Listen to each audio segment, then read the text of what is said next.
రాక్షస మొగుడు episode 10. Hi friends, welcome to Madhu Telugu stories channel. Friends, నేను పెట్టే స్టోరీస్ మీకు నచ్చుతున్నాయని అనుకుంటున్నాను. మీకు ఈ వీడియోస్ నచ్చితే ప్లీజ్ నాకు సపోర్ట్గా నా ఛానల్ని సబ్స్క్రైబ్ చేసుకోండి. 1000కి ఇంకా కొంత దూరంలోనే ఉన్నాం. మీరు సబ్స్క్రైబ్ చేసుకుంటే నేను డైలీ వీడియోస్ పెడతాను.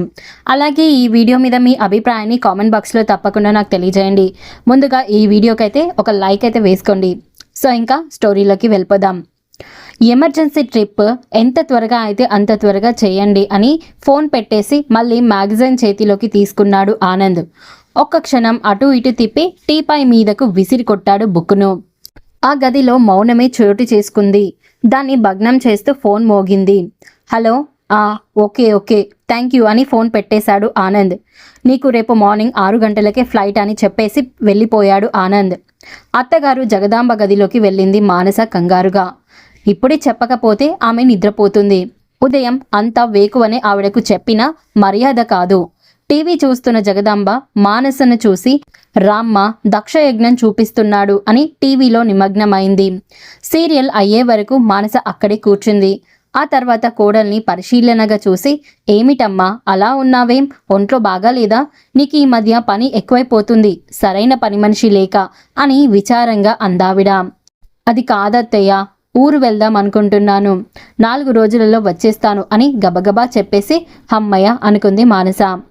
అమ్మను చూస్తావా, హిమ వచ్చాక కదా వెళ్దాం అనుకున్నారు అని అడిగింది. గుంటూరు కాదత్తయ్య, ఢిల్లీ వెళ్ళాలి. ఆ మాట విని నిట్టూర్చిందావిడ. ఎందుకు అని అంటూ. చిన్న అవసరం వచ్చిందత్తయ్య, కల్పన రమ్మని ఫోన్ చేసింది. అలాగా, చందన బాగుందా అని అడిగింది. దానికి ఏమీ సమాధానం చెప్పలేదు మానస. ఏమీ అనుకోనంటే ఒక్క మాట చెప్తా అని అనునాయంగా ఉంది ఆమె కంఠస్వరం. చెప్పండి అని అంది మానస మంచున కూర్చుంటూ. కష్టంలో స్నేహితులను ఆదుకోవద్దని చెప్పేదాన్ని కాదు, కానీ ఎప్పుడు నిన్ను పన్నెత్తి ఏమీ అనని అబ్బాయి ఈ వ్యవహారం కదిలినప్పుడల్లా చిరాకు పడుతున్నాడు. నువ్వు చదువుకున్న దానివి, తెలివైన దానివి, నీకే తెలుసు నీకు ఏది మంచో కాదో అని నడుము వాలుస్తూ అందావిడ. ఒక్క క్షణం మౌనంగా ఉండిపోయింది మానస. తర్వాత, ఈ ఒక్కసారికి నన్ను క్షమించండి, వంటింట్లో కావాల్సినవన్నీ కిందే అందుబాటుగా ఉంచుతాను, కొంచెం 2 రోజులు ఎలాగో సర్దుకోండి అని అంటూ అక్కడి నుంచి వెళ్ళిపోయింది మానస. భారంగా నిట్టూర్చి ఎదురుగా ఉన్న వెంకటేశ్వర స్వామి పటానికి దండం పెట్టిందావిడ మౌనంగా. కోడలే కూతురావిడకు.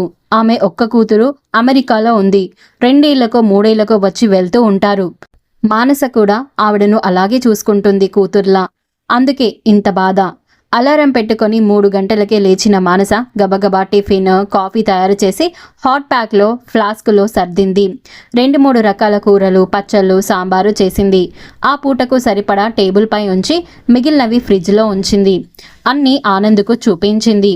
ఒకవేళ హిమ వచ్చేసరికి తను రాలేకపోతుందేమోనని కూతురుకు అవసరమయ్యే డ్రెస్సులు, నైటీలు బీరువాలో సర్దుతుంటే ఆనంద్ వచ్చాడు. హిమ బీరువా కూడా సర్దుతున్నావంటే లాంగ్ ట్రిప్పేనన్నమాట అని అన్నాడు.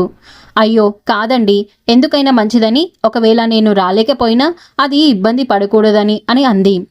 నాకేం సంజాయిషీలు అక్కర్లేదు, పసిపిల్ల, అది 1 ఏడాది తర్వాత వస్తుంది ఇంటికి, అప్పటికే నువ్వు లేకుంటే ఎంత బాధపడుతుందో ఆలోచించు అని అన్నాడు. దాంతో మౌనంగా బీరువా లాక్ చేసి తాళాలు దానికే ఉంచేసింది. ఆ రోజుకు కావాల్సిన షర్టు, ప్యాంటు తీసి మంచంపై పెట్టబోతుంటే మానస చేతిలోంచి లాక్కున్నట్టు తీసుకున్నాడు ఆనంద్. అవి మళ్ళీ బీరువాలో పడేసి విసురుగా తలుపు మూశాడు. నీకు మతిపోయిందా? టైం చూడు ఎంత అయింది, 4 రోజులు మేము ఎలాగో సర్దుకుంటాం, నువ్వు వెళ్ళిరా అని అంటుంటే మానస కళ్ళల్లో నీళ్లు చూసి ఆనంద్ చిరునవ్వు తెచ్చుకున్నాడు ముఖం మీదకు.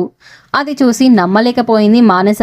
అతడికి తనపై చాలా కోపం వచ్చిందని బాధపడుతున్న మానసకు ఆ చిరునవ్వు ధైర్యాన్ని ఇచ్చింది. అలాగే చూస్తున్న మానసను దగ్గరకు తీసుకున్నాడు ఆనంద్.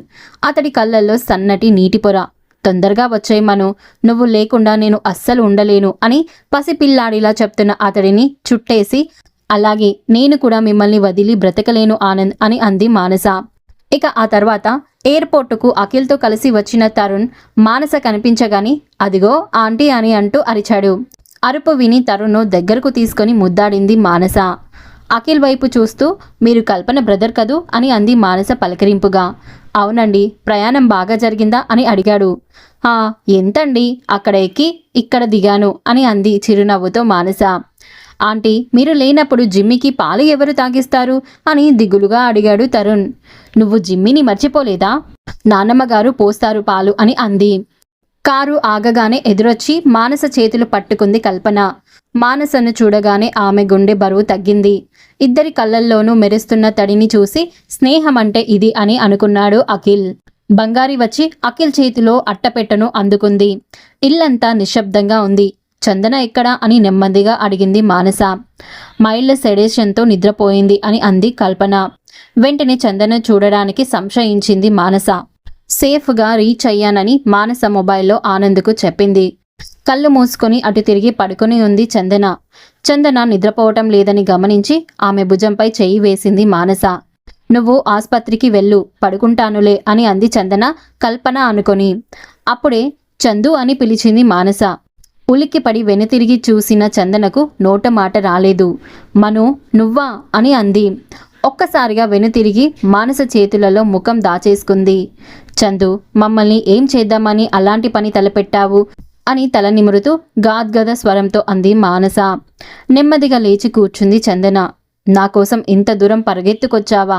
నా వల్లేగా మీ అందరికీ ఈ కష్టం అని దిగులుగా అందామే.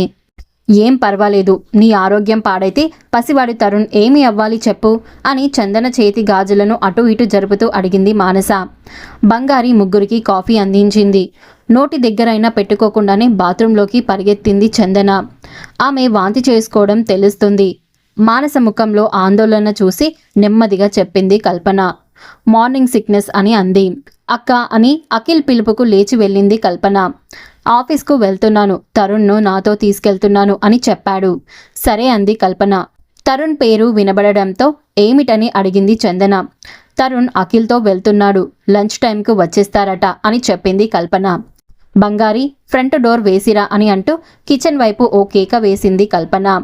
చందన ముఖంలోకి చూస్తూ తిరిగి, ఈ మొద్దు ఏదో కష్టాలన్నీ దీనికే ఉన్నట్టు మనమంతా హ్యాపీ లైఫ్ ఎంజాయ్ చేస్తున్నట్టు అనుకుంటుంది అని అంది. నా బాధ ఎవరికి చెప్పుకోను. మేజర్ వర్మ గారి భార్యను. డాక్టర్గా సొసైటీలో ఒక హోదా ఉంది నాకు. కానీ నా మనసులో గూడు కట్టుకున్న బాధ ఏమిటో తెలుసా మీకు? చెప్పనా అంది కల్పన. చెప్పమన్నట్లు చూశారు ఇద్దరు. మేజర్ వర్మ గారు ఒక టీవీ ఆర్టిస్టుతో షికార్లు, టూర్లు సాగిస్తుంటే అతడింటికి కాపలా కుక్కలా ఉంటున్నా ఒక్కగానొక్క కొడుకు అజయ్ తండ్రి చేష్టలు చూసి పాడవుతాడని పిన్ని దగ్గర బెంగళూరులో చదివించుకోవాల్సి వస్తుంది అని అంది. ఏం చదువుతున్నాడు వాడు అని అడిగింది మానస. ఎయిత్ అని కల్పన స్వరంలో పలికిన జీరకు ఆమె ముఖంలోకి చూసింది చందన. కల్పన కళ్ళు వర్షించడానికి సిద్ధంగా ఉన్న మేఘాల్లా ఉన్నాయి. మరి ఆ తర్వాత ఏం జరిగిందో తెలుసుకోవాలంటే నెక్స్ట్ ఎపిసోడ్ వినాల్సిందే. మీరు మాత్రం మర్చిపోకుండా సబ్స్క్రైబ్ చేసుకోండి.